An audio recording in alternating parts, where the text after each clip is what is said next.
Hi, welcome back. I'm Sifu Wayne, author of the Wing Chun Compendium series of books and head instructor of the Canadian Wing Chun Academy. I'd like to welcome you to the next in a series of video question and answer sessions. Let's head on out to the studio. Hi, welcome back. This week we're going to spend a few minutes and talk a little bit about double hand Chi Sao. In our last video last week, we talked about the single hand Chi Sao.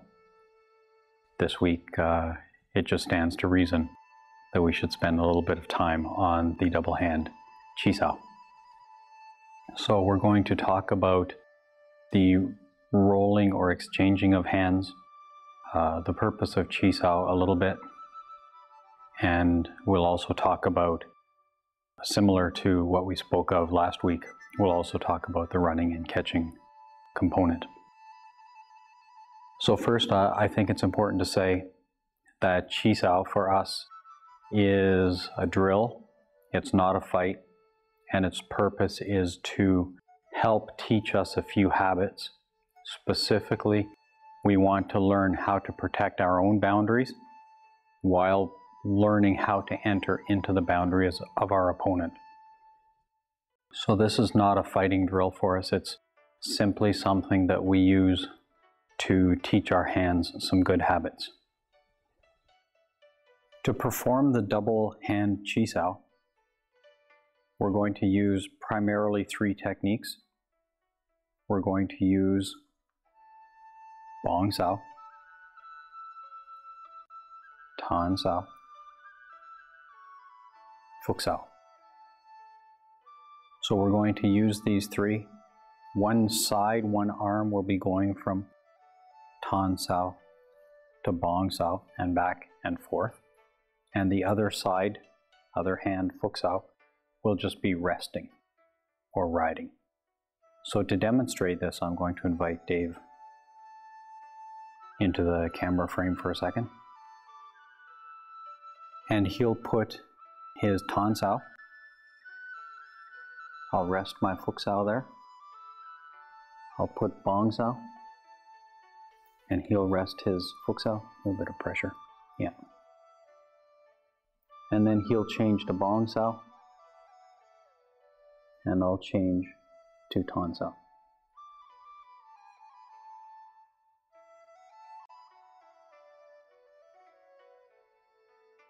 Now again, the purpose of this drill, just like we talked about last week, I want to learn how to stick to him and not be so light that I'm sliding all over the place.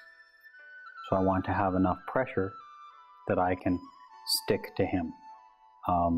This drill is called sticking hands, and it's for that reason. So I'm going to roll, and I want to learn how to get into Dave's boundaries. So when Dave flies his elbow out here, there's an opening, I can hit. When Dave's Tan Sao is too low, I can hit. So I train my hands to recognize these events.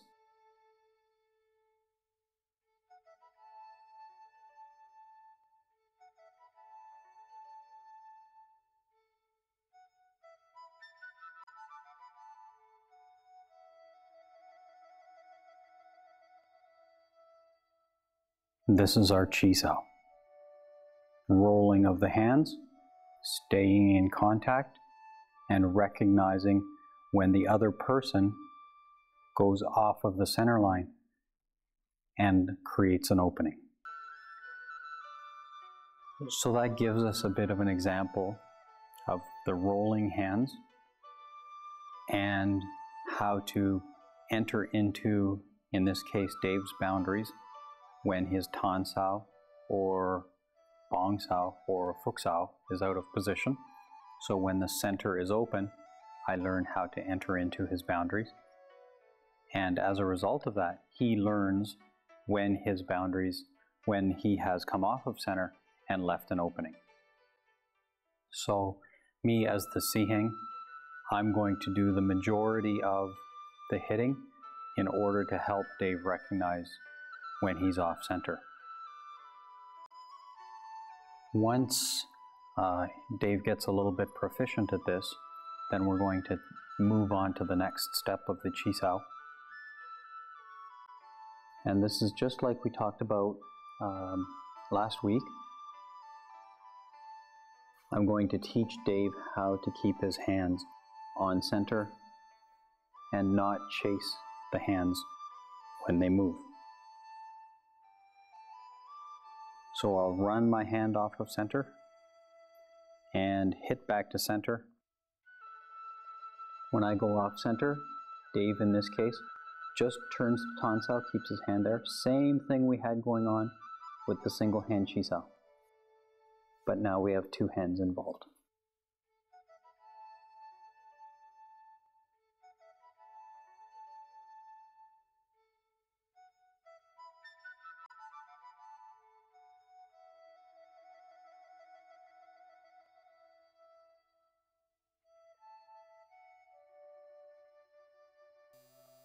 That's all I have to say for this week.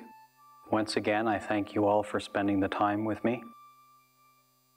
As normal, I have absolutely no idea what I'm going to talk about next week, so please send in your suggestions. Until then, thanks for watching. Bye for now.